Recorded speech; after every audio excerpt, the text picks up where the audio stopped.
আজকের গল্প শীর্ষেন্দু মুখোপাধ্যায় লেখা বক্সার রতন।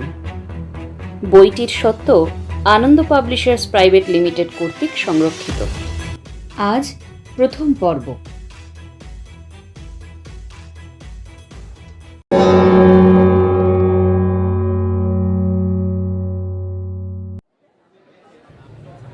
রিংয়ের পাশে দুটো লোক পাশাপাশি বসে আছে।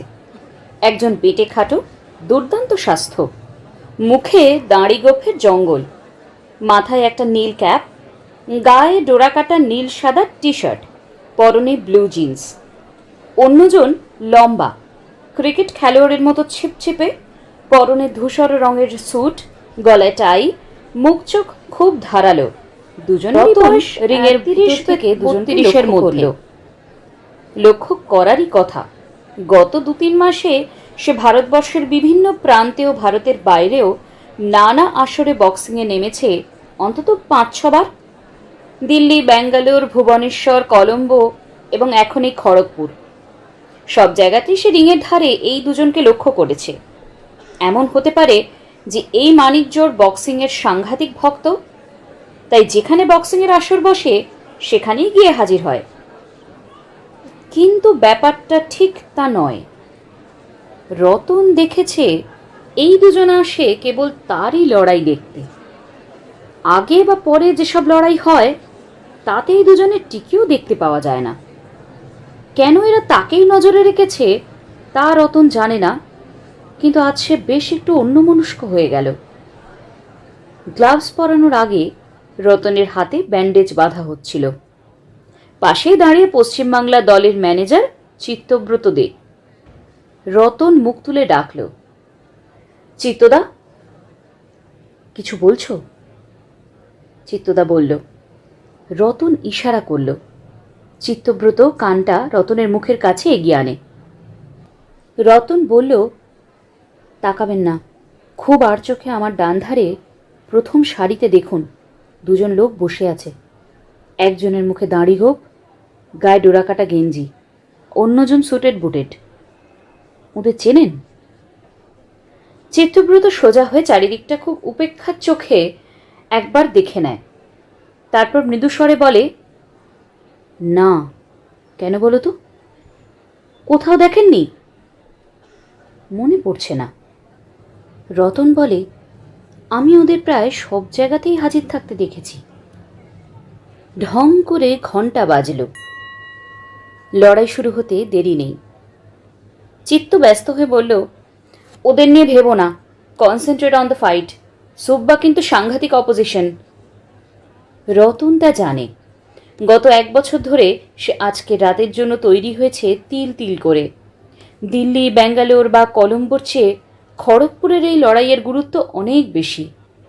আজ রাতে হয় রতন, না হয়তো সার্ভিসেসের সুব্বা লাইট হেভিওয়েট জাতীয় চ্যাম্পিয়ন হবে।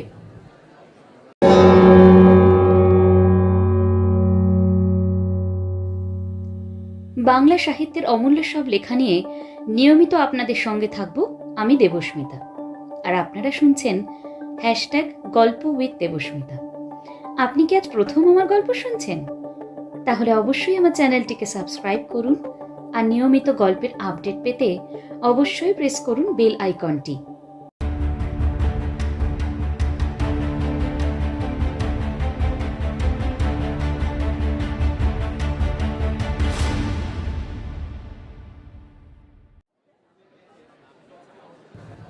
রতনের চেয়ে সুব্বার নামডাক অনেক বেশি। সুব্বা অলিম্পিকে ভারতের প্রতিনিধি হয়ে গিয়েছিল। খুব অল্পের জন্য ব্রোঞ্জ মেডেলটা পায়নি, তাও পয়েন্টে হেরে। সেই লড়াইতে যে জিতেছিল সেই জাপানি বক্সারকে প্রথম 2 রাউন্ডে মেরে পাট পাট করেছিল সুব্বা। সুতরাং আজকের লড়াইতে সুব্বাই হট ফেভারিট। রতনের বয়স কম, অভিজ্ঞতা কম, তার সম্বল শুধু উচ্চাকাঙ্ক্ষা আর দম। লড়ে সে খুবই ভালো, কিন্তু সুব্বার মতো উঁচু শ্রেণীর বক্সারের সঙ্গে তার তুলনা করবে কে? তাছাড়া সুব্বার সঙ্গে এর আগে লড়াইয়ের কোনো সুযোগও রতন পায়নি। সুতরাং আজ তার একটু নার্ভাস লাগছিল।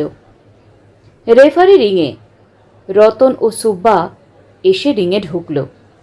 তুমুল হাততালি ও হর্ষধ্বনি। সুব্বার চেহারা ভারী সুন্দর, টকটকে ফর্সা রং, বেশ লম্বা, শরীরের পেশিগুলি চ্যাপ্টা এবং আঁটো, ঘাড় দারুণ মজবুত, কিন্তু বক্সারের শ্রেষ্ঠত্ব শুধু চেহারায় তা বোঝা যায় না।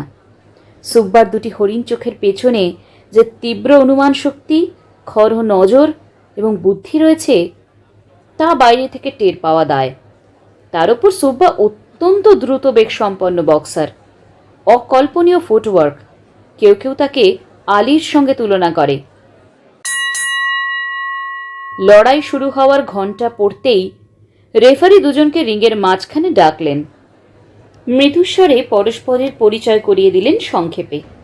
দুজনে গ্লাভসবদ্ধ হাতে হাত ঠেকাল, তারপরে যে যার কোণে সরে গেল। লড়বার মুহূর্তে আবার একবার রতনের চোখ পড়ল রিংয়ের পাশে বসা সেই দুটি লোকের দিকে। তারা রতনের দিকে একবারও তাকাচ্ছিল না, রিংয়ের ওপরে ঝুলন্ত আলোর দিকে খুব আনমনে চেয়েছিল, কিন্তু রতনের মনে হয় ওরা তাকে খুব ভালো করেই লক্ষ্য করছে। জিতবে কি হারবে তা রতন জানে না, তবে ঘুষি খেতে খেতে আর ঘুষি মারতে মারতে তার এক ধরনের নির্বিকার ভাব এসে গেছে। ভয় ডরের ব্যাপার নয়, অভ্যেস। কেবল আজকের লড়াইটা জাতীয় চ্যাম্পিয়নশিপের চূড়ান্ত লড়াই বলে এবং প্রতিপক্ষ সুব্বার মতো সাংঘাতিক বক্সার বলে একটু অস্বস্তি বোধ করছিল রতন। আজকে আর যে 5টা লড়াই হয়ে গেছে তার মধ্যে মাত্র একটিতে ব্যান্টাম ওয়েটে পশ্চিমবঙ্গের একজন প্রতিযোগী ছিল মদন রায়। পাঞ্জাবের বীর সিংয়ের কাছে সে পয়েন্টে হেরে গেছে। রতন আর মদন ছাড়া কোনো বাঙালি বক্সার এবার ফাইনালে পৌঁছতে পারেনি। মদন হেরে গেছে, রতনও হারবে বলেই সবাই ধরে নিয়েছে, আর সেইটি রতনের সবচেয়ে সুবিধে। সে হারলেও লজ্জা নেই, কেউ দুও দেবে না, বরং যদি ভালো লড়ে হেরেও যায় তবু সবাই প্রশংসা করবে। কিন্তু ভালো লড়াইয়ের জন্য প্রচণ্ড মনোসংযোগ দরকার। বক্সিংয়ে এক চুল ভুল 1 সেকেন্ডের 1 ভগ্নাংশের সময়ের হিসেবের গোলমাল, একটুখানি চকিত সুযোগের অপব্যবহারও সর্বনাশ ডেকে আনতে পারে। মন, চোখ, হাত, পা, মগজ সব তুখর সজাগ আর সচল রাখা চাই, বিশেষত সুব্বার মতো প্রতিপক্ষ যেখানে। কিন্তু রতনের মনোযোগ আজ দুলছে। যে দুটো লোক রিংয়ের পাশে চুপ করে বসে আছে তাদের নিয়ে তার তেমন মাথা ঘামানোর কিছু নেই, তবু সে কেমন যেন একটু অস্বস্তি বোধ করছে। আর মিনিট খানিকের মধ্যেই লড়াই শুরু হবে। সুব্বা দুহাত তুলে দর্শকদের অভিনন্দনের জবাব দিচ্ছে। কালো স্পোর্টস প্যান্ট, কালো আর সাদা স্যান্ডো গেঞ্জিতে ভারী সুন্দর দেখাচ্ছে সুব্বাকে। রতনের নিজের চেহারাও তেমন কিছু খারাপ নয়, তবে সুব্বার মতো ফর্সা নয় তার রং। অত টানা টানা চোখও তার নেই, কিন্তু মেদহীন রুক্ষ শরীরে তার একটা ঝোড়ো ভাব আছে। লড়াইয়ের সময় সে জেতার জন্য জান লড়িয়ে দিতে জানে। এইসব কারণে এই অল্প বয়সেই বক্সার হিসেবে তার কিছু নাম ডাক হয়েছে। সেমিফাইনালে সার্ভিসেসের একজন ঝানু বক্সারকে সে পয়লা রাউন্ডেই নক আউট করেছিল। চিত্তব্রত সামান্য ম্লান হেসে বলল, শোনো, প্রতিপক্ষ যত নামজাদাই হোক, দুনিয়ায় অপরাজেয় কেউ নেই। হঠাৎ রতন বলল, চিত্তদা, ওই দুটো লোককে আপনি একটু নজরে রাখবেন। ওরা কেন সব জায়গায় আমারই লড়াই দেখতে আসে তা জানা দরকার। চিত্তব্রত অবাক হয়ে বলল, এক্ষুনি লড়াই শুরু হবে আর তুমি এখন কে নাকে দুটো লোকের কথা ভাবছো? আজে বাজে চিন্তা ছেড়ে ফেলে এখন কনসেন্ট্রেট করো তো, নইলে পয়লা রাউন্ডেই ঘায়েল হয়ে যাবে। Subba is tricky, very tricky. শেষ ঘন্টা বাজল। রতন কাঁধ থেকে তোয়ালেটা ফেলে উঠে দাঁড়ালো। রেফারি মাঝখান থেকে সরে গেলেন, তারপরে চেঁচিয়ে বললেন, ফাইট। রতনের চোখটা আলোতে একটু ঝলসে উঠল কি, নাকি রেফারির স্বর তার কানে একটু দেরিতে পৌঁছল? কিছু একটা গোলমাল হয়ে থাকবে, কারণ রেফারির চিৎকার শেষ হতে না হতেই বিদ্যুৎ চমকের মতো, সাপের ছোবলের মতো, চাবুকের মতো 3টে ঘুষি উপর চুপুরি নাড়িয়ে দিয়ে গেল তার চোয়াল, কপাল আর ডান দিকের কান। মেঝের ওপর থেকে নিজের শোয়ানো শরীরটা যখন টেনে তুলছিল রতন, তখন তার কপালের কাটা জায়গাটা দিয়ে গরম রক্ত স্রোতের মতো নেমে এসে মুখ আর বুক ভাসিয়ে দিচ্ছে। ডান কানে একটি ঝিঁঝি পোকার ডাক, ডান চোখে রক্ত বুঝে জমাট বেঁধে গেছে। চোয়াল একদম লজ্জা হয়ে আটকে রয়েছে, হয়তো হাঁ করতে পারবে না চেষ্টা করলেও। রেফারি 6 পর্যন্ত গুনে শেষ করেছেন। রতন তখন উঠে দাঁড়ালো। দর্শকরা সবাই চিৎকার করে আর হাততালি দিয়ে সুব্বাকে অভিনন্দন জানাচ্ছে। রেফারি মৃদু স্বরে রতনকে জিজ্ঞাসা করলেন, would you fight or retire? Ratan মাথা নাড়ল। গ্লাভস দিয়ে ডান চোখের রক্ত খানিকটা মুছে নিয়ে আড়ষ্ট চোয়ালে অতি কষ্টে উচ্চারণ করল, ফাইট, ফাইট, ফাইট বলে চেঁচিয়ে রেফারি সরে গেলেন। ঘুষি খাওয়া বা রক্তপাত রতনের কাছে নতুন নয়।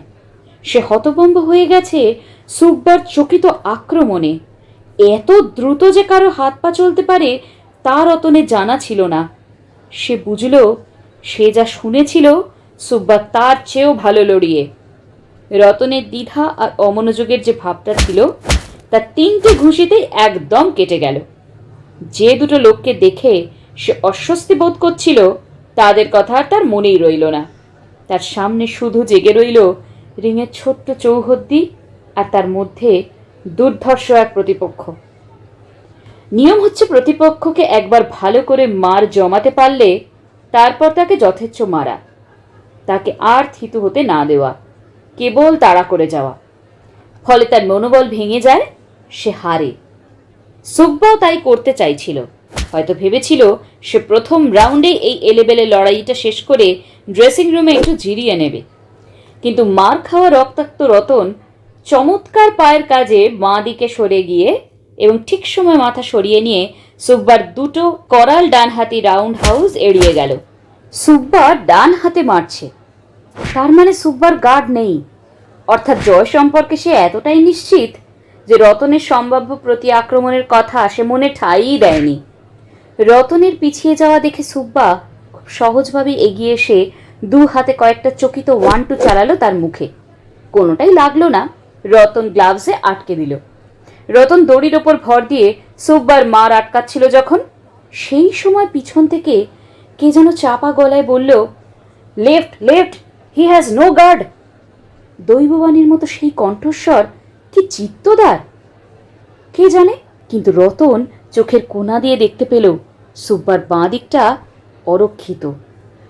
কিন্তু দড়ির ভর ছেড়ে উঠে মারতে যে সময় লাগবে ততটা সময় সুব্বা দেবে কি? মোহাম্মদ আলী জর্জ ফোরম্যানের সঙ্গে লড়াইয়ের সময় রিংয়ের দড়িকে খুব কাজে লাগিয়েছিল।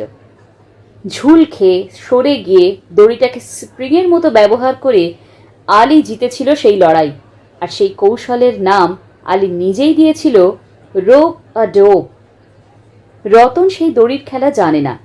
আলীর পক্ষে যা সম্ভব তা কি যে কেউ পারে? কিন্তু মজা হলো রিংয়ের দড়িটা তার পেছন দিকে স্প্রিংয়ের মতো কাজ করছে। দড়িতে একটা ঝুল খেয়ে দেখবে নাকি?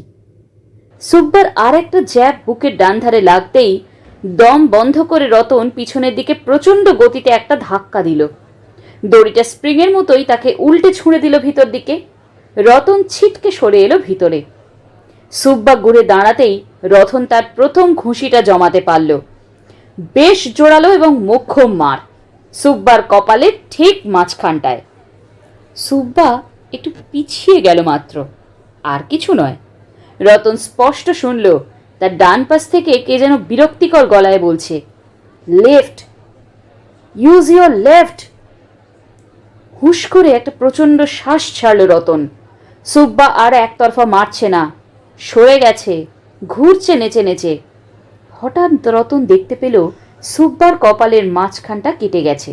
সামান্য একটা রক্তের রেখা নেমে এসেছে সাদা কপাল বেয়ে নাকের ওপর। তার ঘুষিটা বৃথা যায়নি।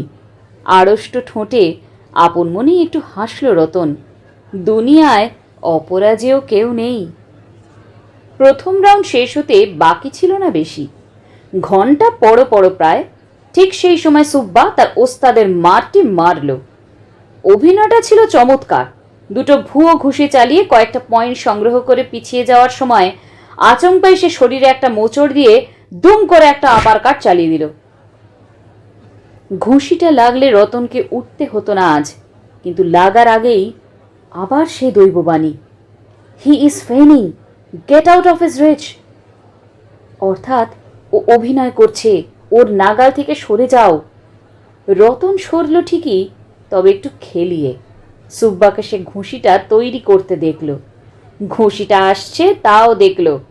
তারপরই টুক করে মাথাটা নামিয়ে ঘুষিটাকে বইয়ে দিল মাথার ওপর দিয়ে। আর তক্ষুনি দেখতে পেল তার ডান হাতে সোজাসুজি সুব্বার থুতনি, অরক্ষিত এবং অসহায়। এই সুযোগটাকে কাজে না লাগায় কোন বোকা! স্বয়ংক্রিয়ভাবেই রতনের ডান হাত পিস্টনের মতো পিছনে সরে এসেই হাতুড়ির মতো গিয়ে পড়ল সুব্বার চোয়ালে। এত জোরালো ঘুষি রতন জীবনে কাউকে মারেনি। তার কবজি ঝনঝন করে উঠল আঘাতের প্রতিক্রিয়ায়। কিন্তু সুব্বা বক্সার বটে। ঘুষিটা খেয়ে সে সোজা হয়ে দাঁড়ালো। পড়ে গেল না। মুখে বিস্ময় আর অবিশ্বাস। দুই গ্লাভসবদ্ধ হাত দুদিকে ঝুলছে। ভ্রু কুঁচকে সে সামনের দিকে চেয়ে যেন খুব কষ্টে কিছু দেখবার চেষ্টা করল। রতনও হাঁ করে চেয়েছিল। ওই ঘুষি খেয়েও যদি সুব্বার কিচ্ছু না হয়, তবে ধরে নিতে হবে সুব্বাকে হারানো অসম্ভব। হায় ঈশ্বর! কিন্তু সুব্বা দাঁড়ানো অবস্থায় রইল কয়েক সেকেন্ড। চোখের দৃষ্টি চকচকে হয়ে শূন্য হয়ে গেল হঠাৎ। হাঁটু ভাঁজ করে শরীর ধীরে ধীরে ভেঙে পড়ল মেঝের ওপর। কে যেন দানবীয় স্বরে পিছন থেকে প্রম্পট করছিল, হিট হিম এগেন। কিন্তু ওই মহান বক্সারকে ওরকম অবস্থায় অসহায় আরেকটি ঘুষিও মারতে বাঁধল রতনের। সুব্বা তার ঘুষি খেয়ে পড়ে যাচ্ছে, এটাই তো তার জীবনের এখন পর্যন্ত শ্রেষ্ঠ ঘটনা। রেফারি গুনতে শুরু করেছিলেন, কিন্তু রাউন্ড শেষ হওয়ার ঘন্টা পড়ায় সুব্বা নকআউট হলো না। তাকে ধরে নিয়ে গিয়ে বসানো হলো টুলে। রতনকে দুহাতে জড়িয়ে ধরে চিত্তব্রত বলল, ভাবা যায় না তুমি কি করেছ। উফ! অ্যান্টিসেপ্টিকে ভেজানো তুলোয় ক্ষতস্থান জ্বালা করে উঠল রতনের। তবু সে একটু তৃপ্তির হাসি হাসল। পৃথিবীতে কেউই অপরাজেয় নয়। তবে সুব্বা এখনো হারেনি। পরের রাউন্ড আছে, তারপরের রাউন্ড আছে। সে চোখ বুঝে রইল। হঠাৎ একটু চমকে উঠল সে। চিত্তব্রত দিকে চেয়ে জিজ্ঞেস করল, চিত্তদা, আপনি আমাকে ডিরেকশন দিচ্ছিলেন? চিত্তব্রত অবাক হয়ে বলল, না তো। রতন হঠাৎ সোজা হয়ে বসে ডান দিকে তাকালো। না, রিংয়ের ধারে বসা সেই দুই মূর্তি নেই। দুটি চেয়ার ফাঁকা পড়ে আছে। দর্শকদের মধ্যে একটা চাপা গুঞ্জন ক্রমশ স্পষ্ট হয়ে উঠছে। সুব্বাকে ঘিরে অনেক লোক। ক্লান্তিতে চোখ বুঝল রতন। দ্বিতীয় রাউন্ডের ঘন্টা পড়তেই রতন টুল ছেড়ে উঠল, কিন্তু সুব্বা উঠল না। তাকে তখনও দুজন লোক পরিচর্যা করছে। সুব্বার চোখ বোঝা, ঘাড় হেলানো। রতন যখন অপেক্ষা করছে, তখন সার্ভিসেসের ম্যানেজার রেফারির কাছে এসে মৃদুস্বরে কি একটু বলে চলে গেলেন। যাওয়ার সময় বিস্ময় ভরা চোখে রতনকে দেখে গেলেন। রেফারি যখন এগিয়ে এসে রতনের একখানা হাত ঊর্ধ্বে তুলে তাকে বিজয়ী ঘোষণা করলেন, তখনও রতন বুঝতে পারছিল না ব্যাপারটা কি হলো। দর্শকরা কিন্তু তখন পাগলের মতো চেঁচাচ্ছে, লাফাচ্ছে আনন্দে।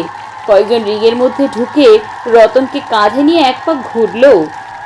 বেশ কিছুক্ষণ বাদে রতনের মাথায় ঢুকলো যে সে প্রথম রাউন্ডেই টেকনিক্যাল নট আউটে সুব্বাকে হারিয়ে লাইট হেভিওয়েটে এবার জাতীয় চ্যাম্পিয়ন হয়েছে।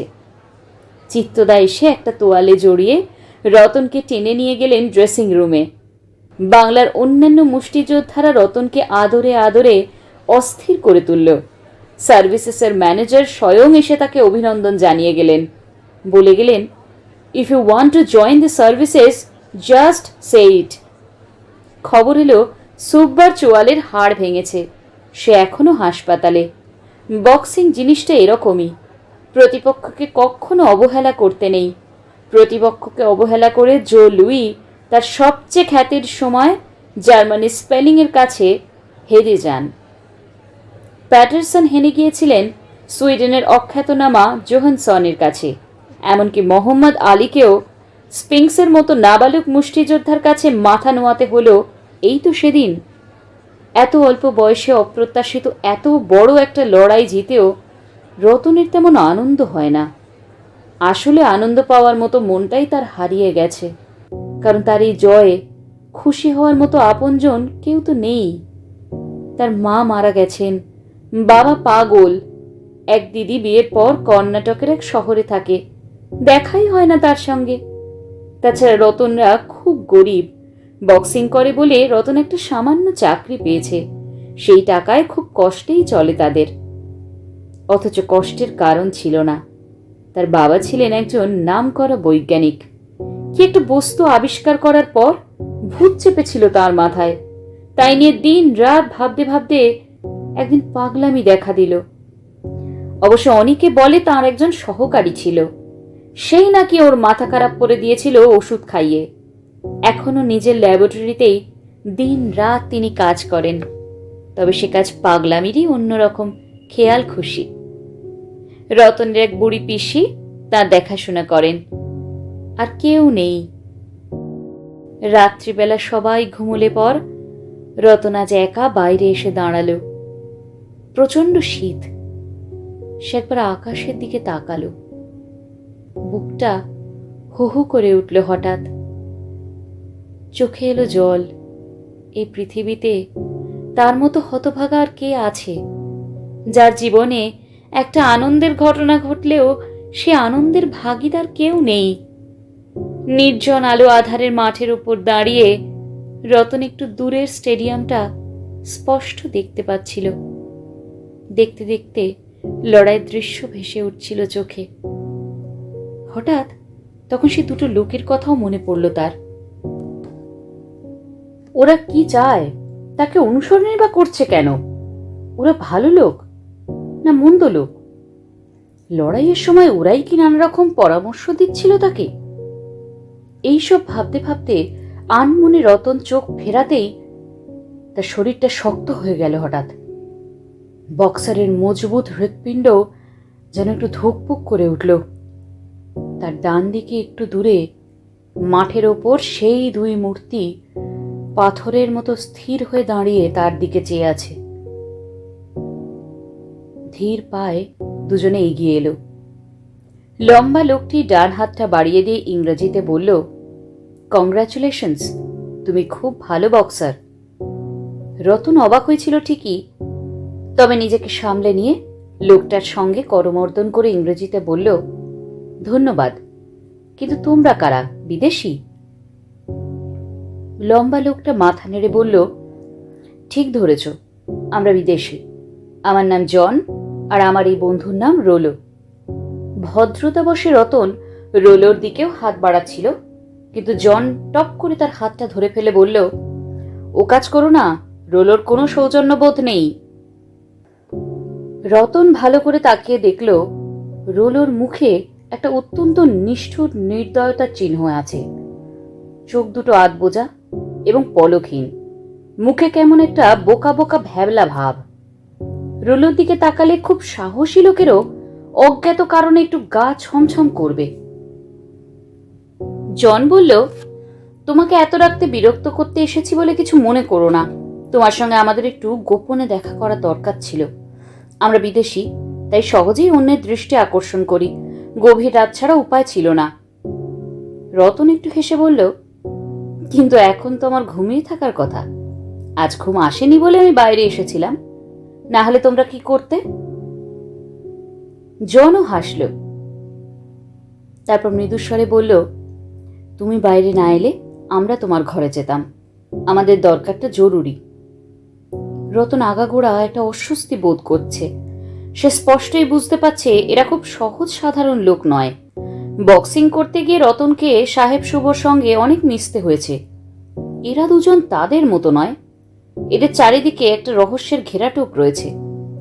রতন হঠাৎ জিজ্ঞেস করল, বেশ কিছুদিন ধরে দেখছি তোমরা বক্সিং দেখে বেড়াচ্ছ নানা জায়গায়, তোমরা কি বক্সিং ভালোবাসো?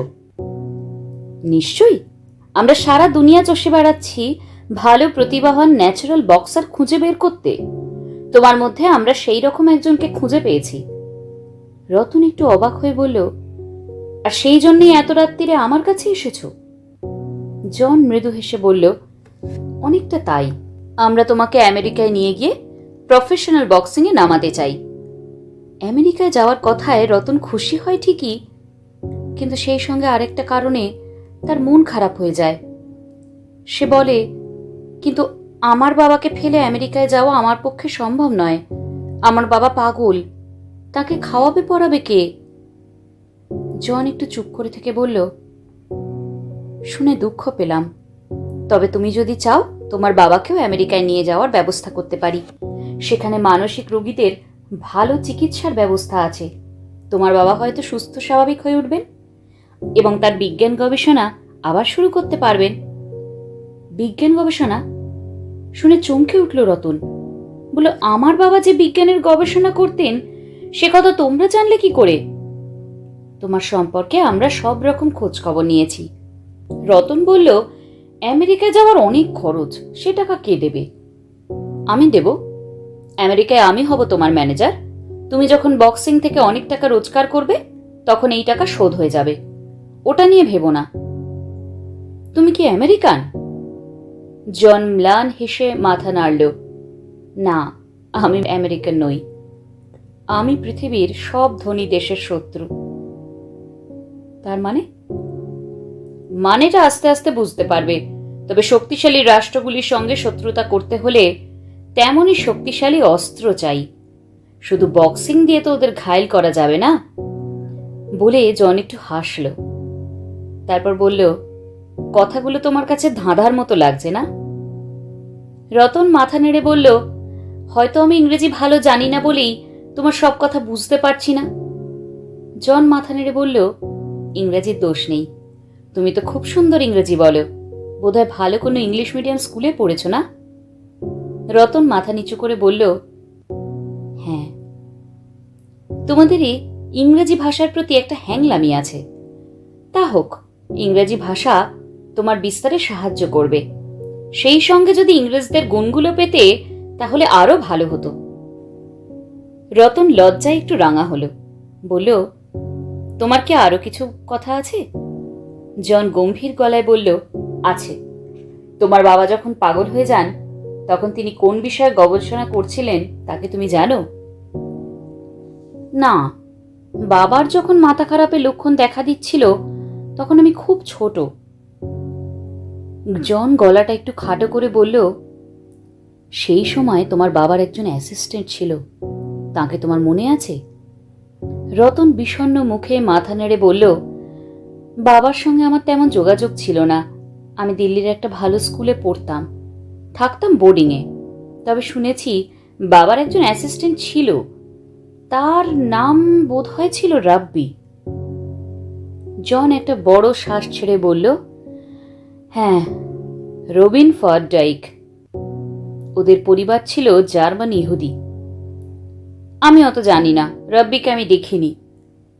রতন বলল। জন মৃদুস্বরে বলল, তোমার বাবা যখন আমেরিকায় ছিলেন তখন রবিনের সঙ্গে তার যোগাযোগ ঘটে। রবিন বা রাব্বির খাঁটি ইহুদি নয়, তার মা ছিল ব্যাংককের মেয়ে। রবিন যেমন মেধাবী তেমনই ধূর্ত। সে ভেবেছিল তোমার বাবাকে ভাঙিয়ে সারা দুনিয়া জুড়ে একটা একচেটিয়া ব্যবসা করবে।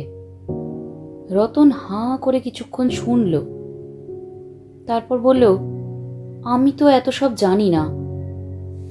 শুধু শুনতে পাই আমার বাবাকে তার এক অ্যাসিস্ট্যান্ট নাকি কি একটা ওষুধ খাইয়ে পাগল করে দিয়েছিল। জন বলল, হতে পারে, তবে যে উদ্দেশ্যে রবিন তোমার বাবার অ্যাসিস্ট্যান্ট হয়েছিল তা সফল হয়নি। তুমি বিজ্ঞানের কিছু জানো? খুব সামান্য। বাবা পাগল হয়ে যাওয়ায় আমি খুব বেশি দূর পড়াশোনা করতে পারিনি। সিনিয়র কেমব্রিজ পাশ করি। বলে রতন, তবু এটা তো জানো যে সারা দুনিয়ায় এখন একটা এনার্জি ক্রাইসিস চলছে? কিছুটা জানি। মাটির নিচে খনিগুলির কয়লা ফুরিয়ে আসছে, শেষ হয়ে আসছে পেট্রোলিয়াম, পারমাণবিক শক্তির জন্য প্রয়োজনীয় ইউরেনিয়ামের ভাণ্ডারও অফুরন্ত নয়। বাহ, তবে তো অনেকটাই জানো। আর এই শক্তি বা তাপের যে দুর্ভিক্ষ দুনিয়ায় শিগগিরই দেখা দেবে, তার জন্য বিশ্বের সব ছোট বড় রাষ্ট্রই যে সমুদ্র বা সূর্যরশ্মি থেকে বিকল্প শক্তি তৈরি করার চেষ্টা করছে, তাও তো জানো? জানি, তবে সে কাজে মানুষ এখনো সম্পূর্ণ সফল হয়নি শুনেছি। ঠিক, তোমার বাবা যে গবেষণাটা করছিলেন তাও এই এনার্জি নিয়েই। তিনি অবশ্য কোনো বিকল্প শক্তি আবিষ্কারের চেষ্টা করছিলেন না, তবে তিনি সফল হলে দুনিয়া থেকে চিরকালের মতো এনার্জি ক্রাইসিস বিদায় নিত। সেটা কি জিনিস? তার কাজটার নাম ছিল হিট অ্যাম্পলিফিকেশন। নামটা অবশ্য খুব সুন্দর নয়, কিন্তু কাজটা ছিল দারুণ গুরুতর। কিরকম? শব্দকে যেমন অ্যাম্পলিফায়ারে বহুগুণ বাড়ানো যায়, তেমনি তাপকেও হয়তো বাড়ানো সম্ভব। তাপ বিবর্ধন নিয়েও সারা দুনিয়ায় গবেষণা চলছে, কিন্তু আমরা খবর রাখি তার মধ্যে তোমার বাবাই লক্ষ্যের খুব কাছাকাছি পৌঁছেছিলেন। শেষ পর্যন্ত হয়তো সফলও হয়েছিলেন, কিন্তু ঠিক সেই সময় একটা গুরুতর কিছু ঘটে যায় এবং তিনি পাগল হয়ে যান। রবিনও তাকে ছেড়ে পালিয়ে যায়। লোকটা ভালো না খারাপ তা বুঝতে পারছে না রতন। ওর মতলবটা কি তাও সে এখনো সঠিক জানে না। তবে তার বাবার আবিষ্কার সম্পর্কে যে এই লোকটা খবর রাখে সে বিষয়ে সন্দেহ নেই। রতন বলল, অতীত নিয়ে মাথা ঘামিয়ে কি হবে? যা চুকে বুকে গেছে তা আবার খুঁচিয়ে তুলতে আমার খারাপ লাগে। জন একটু হাসল, তারপর বলল, ভারতীয়রা সব ব্যাপারে একটু উদাসীন আর নির্লিপ্ত থাকতে ভালোবাসে, আর তার জন্যই ভারতের উন্নতি ঘটেনি, ঘটবেও না। কিন্তু আমরা যারা বেঁচে থাকতে ভালোবাসি এবং দুনিয়াকে দখল করার স্বপ্ন দেখি, তারা সহজে কিচ্ছু ছেড়ে দিতে রাজি নই।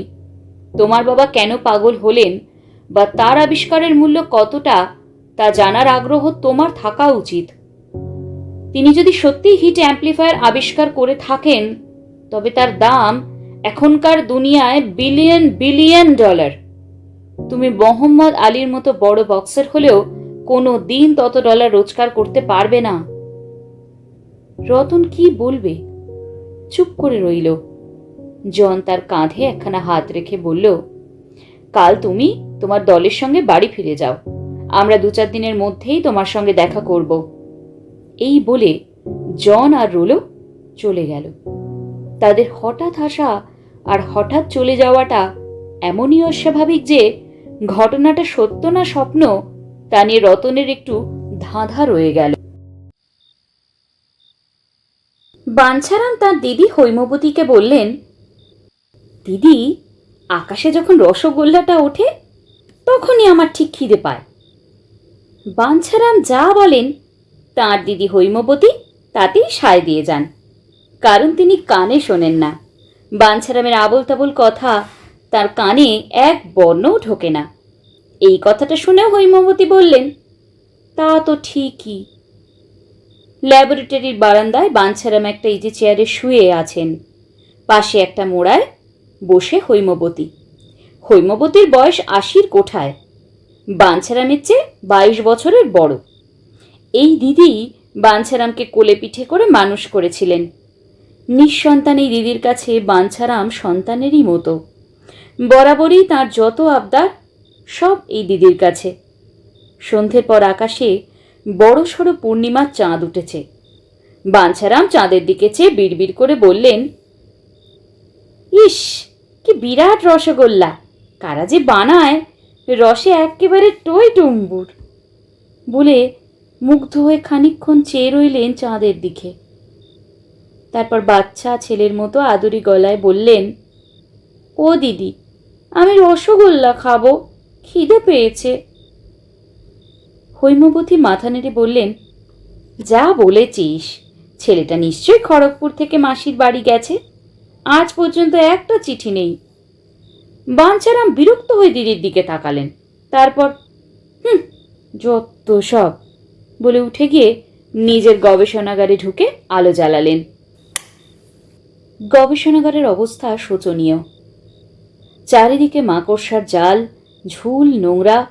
যন্ত্রপাতিও বেশিরভাগই পুরনো আর অকেজো।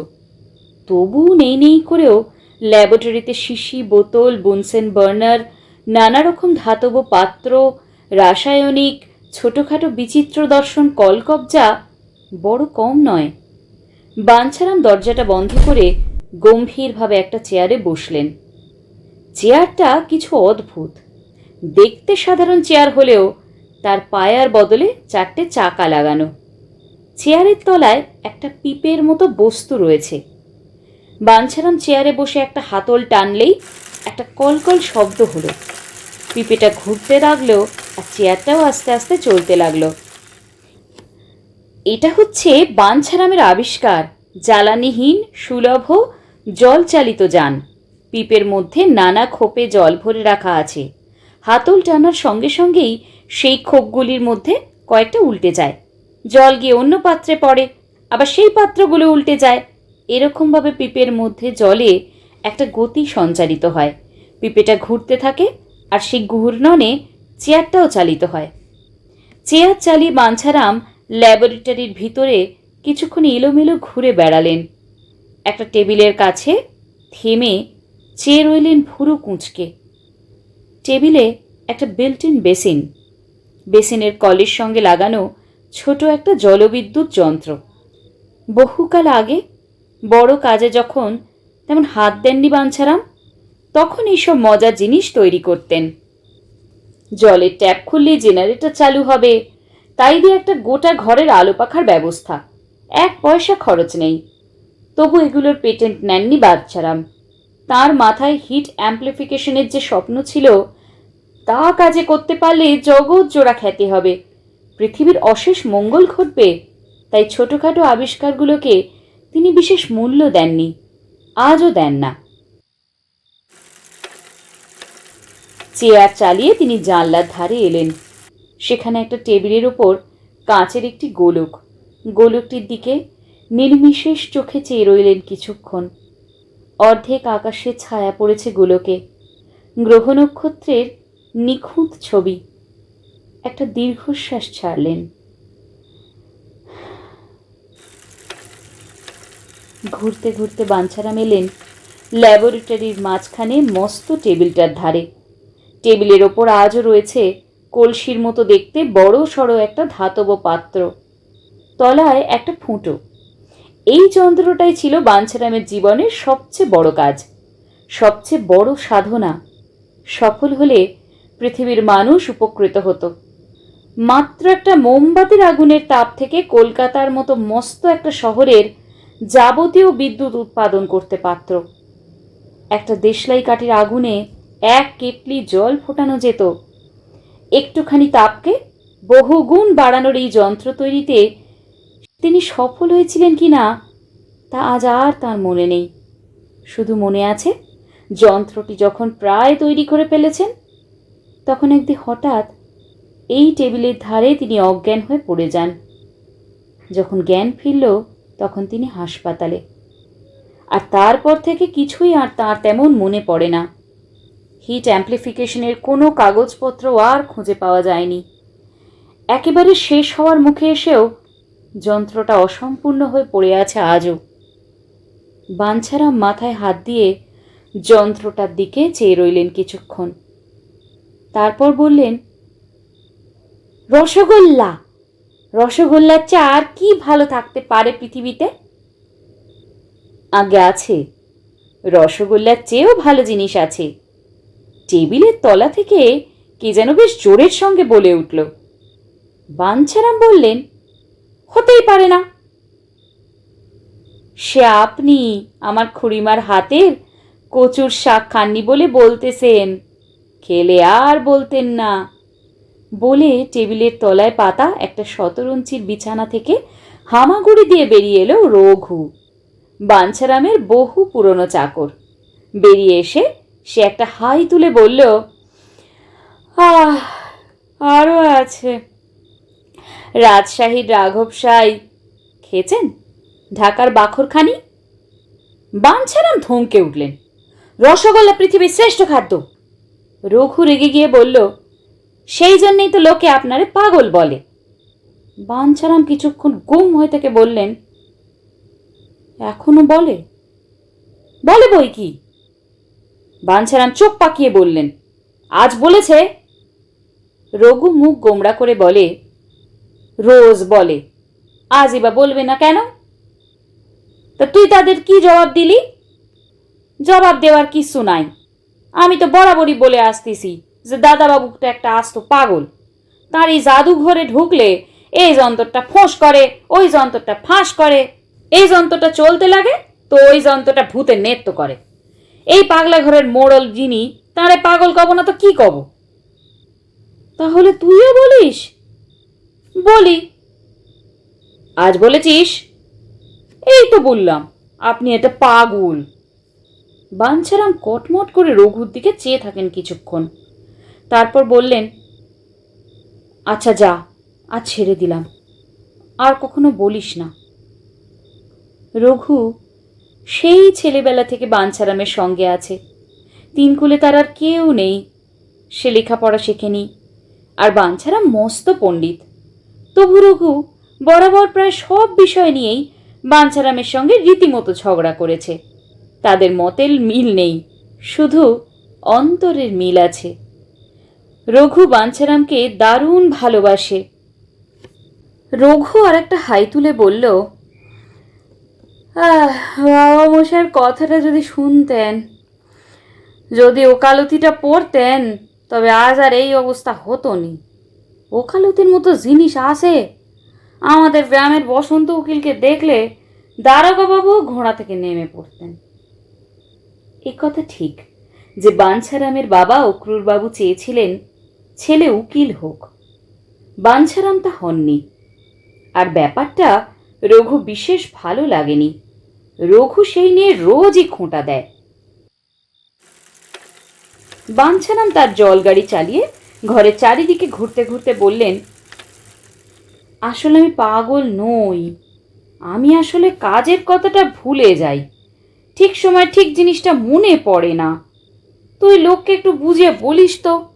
কি বলবো? আমি পাগল নই? আচ্ছা বলবো, এখন খেয়ে শুয়ে পড়বেন, চলুন।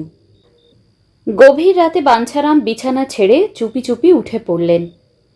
পা টিপে টিপে এসে ল্যাবরেটরি খুলে ভিতরে ঢুকলেন। দরজাটা সাবধানে ভেজিয়ে দিয়ে এসে দাঁড়ালেন অসম্পূর্ণ হিট অ্যাম্প্লিফায়ারটার সামনে। কি যেন প্রায়ই তার মনে পড়ি পড়ি করে পড়ে না। স্মৃতিশক্তি বড়ই দুর্বল। কপালটা ডান হাতের 2 আঙুলে চেপে ধরে ভ্রু কুঁচকে বাঞ্ছারাম তার সাধের যন্ত্রটার দিকে চেয়ে থাকেন। তার মনে হয় কেউ যদি তাকে যথেষ্ট রসগোল্লা খাওয়ায়, তাহলে তার মাথার এই ধোঁয়াটা কেটে যাবে। কিন্তু কেউই তার কথা শোনে না। তার খাওয়া দাওয়ার ব্যাপারে ডাক্তারের নির্দেশ খুবই কড়া।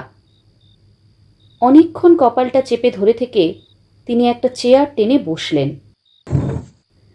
তারপর যন্ত্রটা সার্কিট খুলে বিভিন্ন অংশে হাত বোলাতে লাগলেন। হঠাৎ ঘাড়ে শিরশির করে একটু হাওয়া লাগলো, উত্তুরে হাওয়া। বাঞ্ছারাম ঘাড় ফিরিয়ে তাকালেন। ল্যাবরেটরির দরজা জানলা সবই বন্ধ থাকার কথা, হাওয়া আসবে কোত্থেকে? অন্যমনস্ক বাঞ্ছারাম উঠলেন। উত্তরের কাঁচের জানলাটার কাছে এগিয়ে গিয়ে বাইরে তাকালেন একটু। আকাশে জ্যোৎস্নার বান ডাকছে। একটু কুয়াশা ঘেরা জ্যোৎস্না, ভারী রহস্যময়। তার আবার রসগোল্লার কথা মনে পড়ল। ভালো করে জ্যোৎস্না দেখার জন্য একটু ঝুঁকতেই তার হাতের ঠেলায় জানলার একটা পাল্লা খুলে গেল। বাঞ্ছারাম বিরক্ত হলেন। পই পই করে রঘুকে বলা আছে ল্যাবরেটরি জানলা বা দরজার ছিটকিনি যেন খুলে রাখা না হয়। জানলাটা আবার সাবধানে বন্ধ করে ছিটকিনি লাগালেন তিনি। তারপর আবার যন্ত্রটার সামনে এসে বসলেন। তার কেবলই মনে হয় একদিন তার সব কথা হঠাৎ মনে পড়ে যাবে, আর সেদিন যন্ত্রটাও কাজ করতে শুরু করবে। একটুখানি তাপকে 100 গুণ, 1000 গুণ, লক্ষ গুণ, কোটি গুণ বাড়িয়ে তুলতে থাকবে তার এই যন্ত্র। দুনিয়া থেকে তাপ ও বিদ্যুতের সব সমস্যা দূর হয়ে যাবে। বাঞ্ছারাম তাঁর সাধের যন্ত্রটার নানা অংশ নাড়াচাড়া করতে লাগলেন। হঠাৎ তার হাত থেমে গেল। শরীরটা শক্ত হয়ে উঠল, চোখের পলক পর্যন্ত পড়ছে না।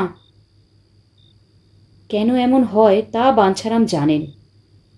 কেউ যদি আড়াল থেকে লুকিয়ে তার দিকে চেয়ে থাকে, ঠিক তখনই এমন হয়, অন্য কোনো সময় এরকমটা হয় না। বাঞ্ছারাম বুঝতে পারলেন আড়াল থেকে কেউ তাকে লক্ষ্য করছে। কিন্তু কে? বাঞ্ছারাম আস্তে আস্তে নিজের শরীরটাকে চেয়ারে ছেড়ে দিলেন।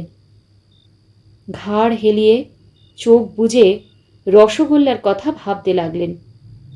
ছেলেবেলায় মতিময়রার দোকানে ভেন ঘরে গিয়ে গরম রসগোল্লার একটু রস পাওয়ার আশায় যখন দাঁড়িয়ে থাকতেন, তখন চোখে পড়ত মস্ত কালো এক কড়াইতে টইটুম্বুর রস ফুটছে, আর তাতে শয় শয় পিংপং বলের মতো রসগোল্লা লাফাচ্ছে, নাচছে, দুলছে। কি যে সুন্দর সেই দৃশ্য! চোখ বুজে সেই দৃশ্যটা মনুষ্যক্ষে দেখতে লাগলেন বাঞ্ছারাম। দেখতে দেখতে শরীরের আড়ষ্ট ভাবটা কেটে গেল। ঘাড়ে আবার শিরশির করে একটু উত্তুরে বাতাস এসে লাগলো, অর্থাৎ উত্তুরের জানলাটা আবার কেউ খুলেছে। বাঞ্ছারাম ঘাড় ঘোরালেন, অনুচ্চ স্বরে বললেন, কে? কে ওখানে? কেউ জবাব দিল না, কিন্তু বাতাসের ঝাপটায় একটা পাল্লা ঠাস করে বন্ধ হয়ে গেল। বাঞ্ছারাম অবাক হয়ে আপন মনেই বলে উঠলেন, আশ্চর্য, আমি কি পাগল হয়ে গেলাম নাকি? জানলাটা এইমাত্র বন্ধ করে দিয়ে এলাম, নাকি করিনি? বাঞ্ছারাম আবার উঠলেন, জানলার দিকে এগোতে গিয়ে থমকে দাঁড়ালেন। মাথাটা তার একেবারেই গেছে। যা বাবা, দরজাটাই যে বন্ধ করতে ভুলে গেছেন। ল্যাবরেটরির দরজার দুটো পাল্লাই হাঁ হাঁ করছে খোলা। দরজার দিকে এগোতে গিয়ে বাঞ্ছারামকে আবার থমকাতে হলো। দরজার পাল্লা দুটো সাবধানে বন্ধ করে দিল কে যেন, কিন্তু কাউকে দেখতে পেলেন না। বাঞ্ছারাম আপন মনেই হাসলেন। রঘু যে তাকে পাগল বলে, সে তাহলে এমনিতে নয়, পাগল তাহলে তিনি বটেই। কথাটা ভেবেই বাঞ্ছারাম খুব হো হো করে হাসলেন। হাসতে হাসতে চোখে জল এসে গেল। খানিকক্ষণ হেসে নিয়ে গায়ের আলো আনে চোখের জল মুছে সামনে তাকিয়ে দেখেন, সামনের টেবিলে কাঁচের মস্ত বকযন্ত্রটার পাশে একটা ডল পুতুল দাঁড়িয়ে আছে। সাহেব ডল পুতুল, মাথায় টুপি, পরনে স্যুট, গলায় টাই, চোখের তারা কটা। বাঞ্ছারাম আবার হেসে উঠতে যাচ্ছিলেন, হঠাৎ ডল পুতুলটা ঠোঁটে তর্জনী ঠেকিয়ে চাপা স্বরে বলল, শাট আপ! কথা কওয়া পুতুল নাকি? বাঞ্ছারাম খুশিই হলেন। তার একটা ছেলে আছে, ছেলেটা কত বড় হয়েছে তা তার জানা নেই, তবে ছেলের নাম যে রতন তা তার মনে আছে। এই ডল পুতুলটা রতনকে দেবেন, ছেলেটা খুশি হবে, এই ভেবে বাঞ্ছারাম পুতুলটার দিকে হাসি হাসি মুখ করে এগিয়ে গেলেন। বেশ পুতুল, কথা কয়, হাত পা নাড়ে। বাঞ্ছারাম হাত বাড়িয়েছিলেন, কিন্তু পুতুলটাকে ধরতে পারলেন না। তার আগেই পেছন থেকে একটা ভারী হাত তার ঘাড়টা চেপে ধরল। এরকম জোরালো হাত কারো থাকতে পারে তা বাঞ্ছারামের জানা ছিল না। ঘাড়ে ধরে হাতটা প্রায় তাকে শূন্যে তুলে ফেলল, তারপর কয়েকটা ঝাঁকুনি দিয়ে আবার মেঝের ওপর দাঁড় করিয়ে দিল। ব্যথায় চেঁচিয়ে উঠতে গিয়েও পারলেন না বাঞ্ছারাম। গলা বুজে এলো, চোখে অন্ধকার দেখলেন, মাথাটা পাক খেল। দাঁড়ানোর পরও টলমল করে পড়ে যাচ্ছিলেন। সেই হাতটা তার ঘাড় ধরে আছে বলে পড়লেন না। মুখটা ঘোরাতে পারছিলেন না বাঞ্ছারাম, তবে এক পলক আবছা দেখলেন, যে লোকটা তাঁর ঘাড় ধরে আছে সে অন্তত 6 ফুট 3-4 ইঞ্চি লম্বা এবং বিশাল তার স্বাস্থ্য, একখানা আস্ত দানব। এমনিতেই বাঞ্ছারামের মাথার ঠিক নেই, এখন ভয়ে আরও গুলিয়ে গেল। এ কি দুঃস্বপ্ন?